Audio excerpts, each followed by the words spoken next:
دہن میں زبان تمہارے لیے، بدن میں ہے جان تمہارے لیے، ہم آئے یہاں تمہارے لیے، اٹھے بھی وہاں تمہارے لیے۔ ایک ماں کا جذبہ دے کر میں اپنی گفتگو کو سمیٹتا ہوں۔ توجہ، مدینے کی خاتون ہے، مدینے کی خاتون ہے۔ جنگ احد میں ایک نوجوان شہید ہو گیا، جنگ میں ایک نوجوان شہید ہو گیا۔ لوگوں نے آ کر کے اس کی ماں کو بتایا تمہارا بیٹا شہید ہو گیا، اکلوتا بیٹا تھا۔ اگر ہماری عورتوں کا کوئی ایک جوان بیٹا دنیا سے چلا جائے، پتہ نہیں وہ آسمان سر پر اٹھا لے، ماتم کرنے لگے، چہرہ نوچنے لگے، بال کھولنے لگے۔ نہیں، مدینے کی خاتون تھی، حجاب میں نکلتی ہے، سیدھے احد کے میدان میں آتی ہے، رسول پاک صلی اللہ علیہ وسلم کا دیدار کرتی ہے اور پوچھتی ہے یا رسول اللہ، کیا مجھے اجازت ہے میں اپنے بیٹے کو دیکھ سکوں، میرے بیٹے کی لاش دیکھوں؟ نبی پاک صلی اللہ علیہ وسلم نے فرمایا ہاں، تیرا بیٹا شہید ہو گیا، اللہ اس کو بلند مقام دے، جا تو دیکھ سکتی ہے۔ سنو اے مسلمان، وہ خاتون آئی اپنے بیٹے کو ڈھونڈتے ہوئے، میدان میں پڑی ہوئی ایک لاش ہے، جوان بیٹے کی لاش جب ماں دیکھے تو کلیجہ پھٹ جانا چاہیے، لیکن کمال ہے وہ مدینے کی خاتون، سلام ہو ان کی عظمتوں اور قربانیوں پر، اپنے بیٹے کی لاش کے قریب آئی، جسم سے جبہ ہٹایا، جسم سے جبہ ہٹایا اور پلٹا، پیٹھ پر ہاتھ پھیرتی رہی، سینے پر ہاتھ پھیرتی رہی، پھر جبہ سیدھا کیا، مسکرائی اور سجدے میں گر گئی، سجدے میں گر گئی، شکر ادا کرنے لگی۔ صحابہ وہاں کھڑے تھے، انہوں نے پوچھا اے خاتون آپ یہ کیا کر رہی ہیں؟ سنو مدینے کی خاتون کیا کہتی ہے، کہتی ہے بات دراصل یہ ہے، میرے اس جوان بیٹے کی میں نے شروع سے پرورش اسی نام پہ کی تھی کہ کبھی اس کی جوانی کام آئے تو میرے مصطفیٰ کے کام آئے، میرے نبی پاک کی عزت کے لیے کام آئے۔ پھر جب احد کی لڑائی کا اعلان ہوا، میں نے اپنے بیٹے کو سجا سوار کر کے اپنے گھر سے رخصت کیا تھا، جب میرا بیٹا کل گھر سے مجھ سے رخصتی لے رہا تھا، میں نے اس کو نصیحت کے طور پر ایک لفظ کہا تھا، بیٹا اگر جنگ میں سختیاں آ گئی، اگر دشمنوں کی طرف سے بہت زیادہ وار ہونے لگے، تجھے میں قسم دیتی ہوں نبی پاک کو چھوڑ کر بھاگنا مت میدان سے، کبھی پیٹ پیچھا کر کے بھاگنا مت، اور اگر تو میدان سے بھاگتے ہوئے مارا گیا، بھاگتے ہوئے مارا گیا، ماں کہتی ہے میں اپنا دودھ معاف نہیں کروں گی، میں اپنا دودھ معاف نہیں کروں گی۔ بچوں کی تربیت اس نام پر مدینے کی خواتین کرتی تھی، میں اپنا دودھ نہیں معاف کروں گی۔ یہ خاتون کہتی ہے مجھے پھر جب پتا چلا میرا بیٹا شہید ہو گیا، میں دوڑتی ہوئی آئی دیکھنے کے لیے، اور میں نے اس کا جبہ اٹھا کر جو پیٹھ پر دیکھا، یہی دیکھا کہ کہیں یہ بھاگتے ہوئے پیٹھ پیچھے سے تو نہیں مارا گیا، کافر ہونے سے پیچھے سے وار کر کے تو نہیں مارا، یہ بھاگتا ہوا تو نہیں مارا گیا۔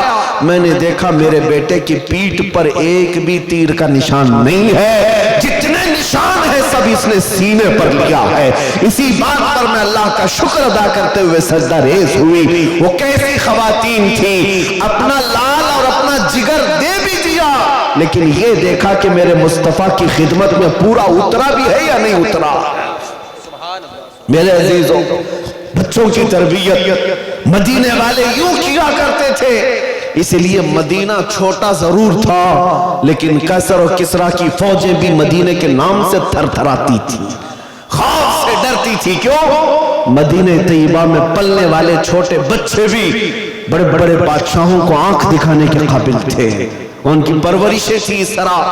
اے عزیز قوم کے غیور نوجوانوں، آج میں اتنا میسج دے کر کے جاتا ہوں، آج کے جو حالات بگڑتے جا رہے ہیں اس کی وجہ یہی ہے۔ ظاہر سی بات ہے جب تم سونے لگ جاؤ گے تو کتے راج کرنا شروع کر دیں گے، تمہارا چلنا پھرنا جاری رہے گا تو کتے اپنی اپنی جگہوں پر جائیں گے۔ آج یہ تمام حالات کے بدلنے کی وجہ یہی ہے، ہم نے اپنے ہاتھوں اپنی بہت ساری خرابیاں کی ہیں، اپنے ہاتھوں اپنی بربادیاں شروع کی ہیں۔ انہیں کون سمجھائے نوجوانوں کو کہ تمہارا دین کتنا پاکیزہ ہے، کتنا خوبصورت ہے، اس سے بہتر عزت تمہیں کہیں نہیں مل سکتی۔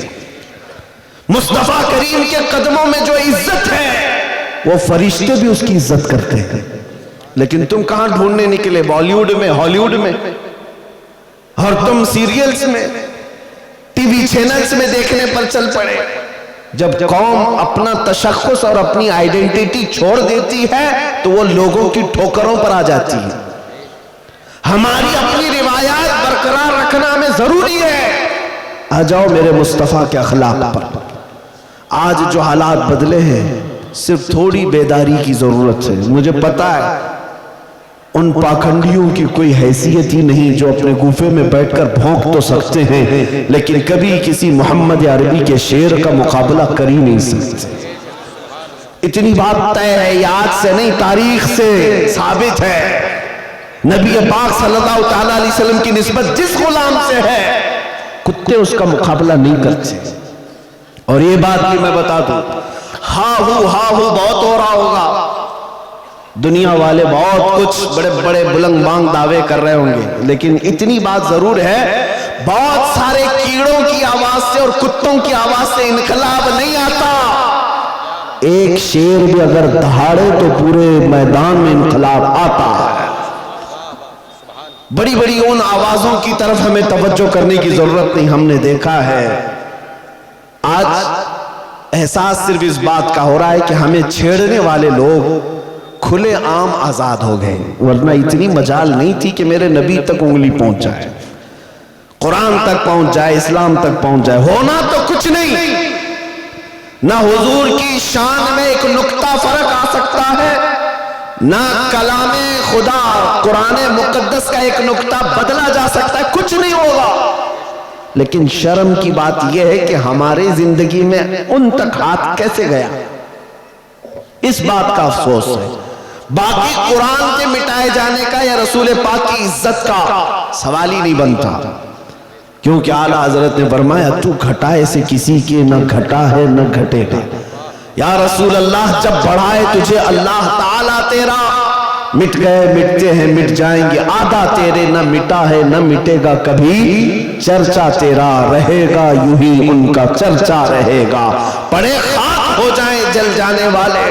نبی پاک صلی اللہ تعالیٰ علیہ وسلم کی عزت پر کوئی آنچ نہیں آ سکتی، قرآن پاک کا ایک نقطہ نہیں بدل سکتا۔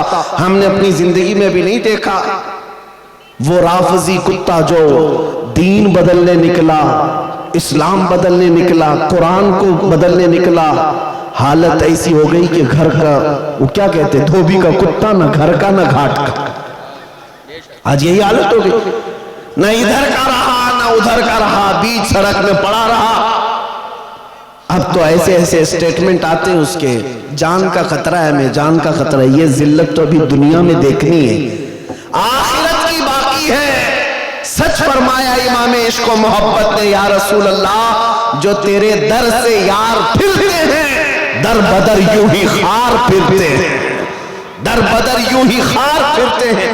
جو حضور پاک کو چھوڑتا ہے وہ ذلتوں کا شکار ہوتا ہی ہے، ہونا کچھ نہیں ہے۔ جو حضور کی طرف انگلی اٹھاتے رہے وہ سب کیڑے فنا ہو جائیں گے، سب کیڑے فنا ہو جائیں گے، برساتی موسم کے کیڑے۔ لیکن میرے مصطفیٰ کریم کی شان جیسی تھی ویسی ہی باقی رہنی ہے، بلکہ قرآن ان کے متعلق کہتا ہے وَلَلْآخِرَةُ خَيْرٌ لَكَ مِنَ الْأُولَىٰ، اے رسول ہر آنے والی گھڑی آپ کی پچھلی گھڑی سے بہتر ہے۔ آپ کی شان بلند ہوتی ہی جائے گی صبح قیامت تک۔ ارے میاں یہ تو قرآن کی بات ہے ہی ہے۔ جارج برنارڈ شا، انگریز تاریخ دان، ایک مورخ یا انگریز ایک دانشور ہے، وہ کہتا ہے، ہماری جماعت کا نہیں، وہ کہتا ہے میں نے دنیا میں بہت سارے انقلاب دیکھے، ریولیشن اور انقلاب لانے والی شخصیتیں جب تک زندہ تھی ان کا انقلاب بھی زندہ تھا، لوگ بھی زیادہ تھے، لیکن جب وہ شخصیتیں مر گئی تو انقلاب بھی ٹھنڈا پڑ گیا، وہ ریولیشن بھی گیا۔ جیسے لینن کا انقلاب، مارکسزم کا انقلاب، سوشلزم کا انقلاب، ڈیموکریٹک کا انقلاب، بہت سارے انقلاب آئے۔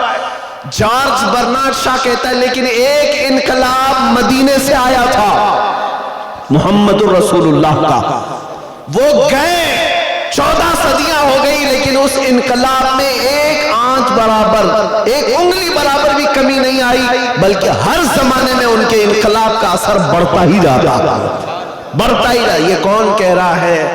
دوسرے خیمے کے لوگ بھی اس بات کو مانتے ہیں کہ میرے مصطفیٰ کریم کے دین پر آج بھی کوئی فرق نہیں آیا. اسلام کی فطرت میں قدرت نے وہ لچک دی ہے, جتنا ہی دباؤ گے اتنا ہی وہ ابھرے گا.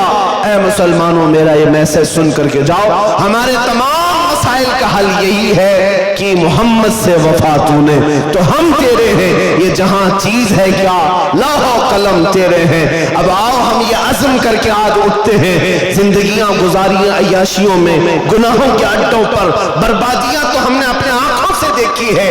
لوگ آج ہمیں ٹھوکروں پر رکھ رہے ہیں, کبھی مسجدوں کی طرف نشانے, کبھی ہمارے گنبدوں کی طرف, کبھی خانقاہوں کی طرف, کبھی ہماری بچیوں کے حجاب کی طرف, کبھی قرآن, کبھی رسول, کبھی خدا کی شان کی طرف. لیکن آج ہر مسلمان نوجوان کو بدلنا ہوگا اور یہ عہد کرنا ہوگا, اب میں جیوں گا تو میرے مصطفیٰ کے اخلاق پر جیوں گا, ان کی سنتوں پر جیوں گا.